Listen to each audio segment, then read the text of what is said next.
Many people are unaware that on our very beaches here, we had more close association with what was going on in World War II than most of our troops overseas. This is the first 6 months of World War II as U-boats operated unabated off our very shores.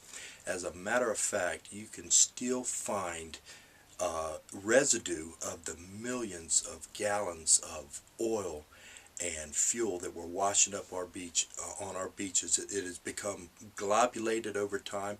Tar is what the old timers call it. And you can take a lot of our cherished old timers that we have here on the Outer Banks today. I'm talking about guys like Manson Meekins of Avon, 93 years young. He tells the story of being on Cape Point with his father, Lieutenant Commander George Harrison Meekins, who was the commander of the Cape Hatteras Coast Guard Station, there in the proximity of Cape Point.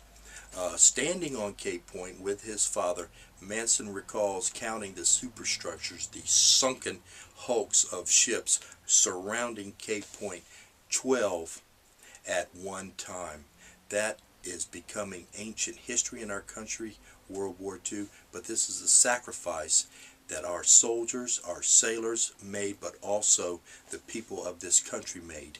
And this is important heritage. This is important culture that often gets swept under the rug because it does not fit the agenda that a lot of the special interests have here for our area and the protection. Their narrow, one-dimensional ideas about resource protection. It is not inclusive. It is exclusive to their ideas only.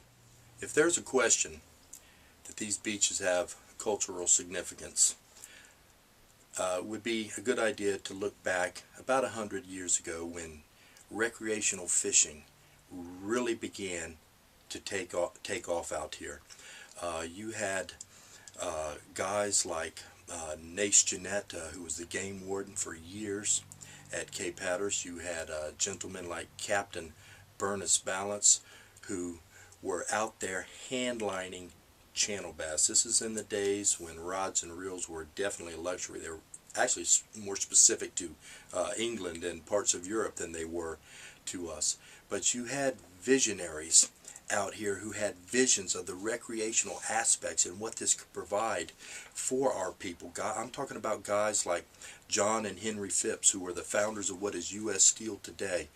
Their friends, the Carnegie brothers, John and Andrew, the Mellon brothers, folks like G. Albert Lyon, who was and their families. G. Albert Lyon had a lot to do with the onset of automobile features that we, specifically the car bumper.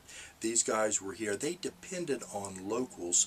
They depended on natives. They depended on people who were familiar with surf fishing and the aspects of fishing to take them out on the beach. And this is culture that has survived. What is more endearing than going out on the beach with your family on an American beach, spending quality time with your kids, with grandchildren, with friends, enjoying recreational aspects that you, as a hardworking, all of us, tax-paying American citizen, deserve?